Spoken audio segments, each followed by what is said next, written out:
आमना house की captain हानिया अकरम 8 जैनब से।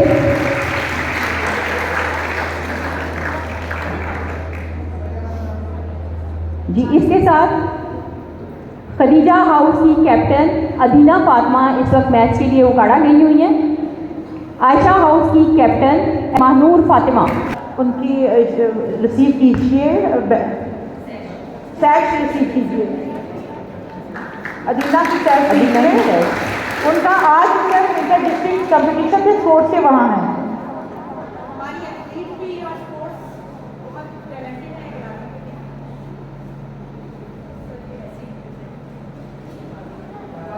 अदीना फातिमा के वालिद अपनी बेटी की सैश वसूल कर रहे हैं।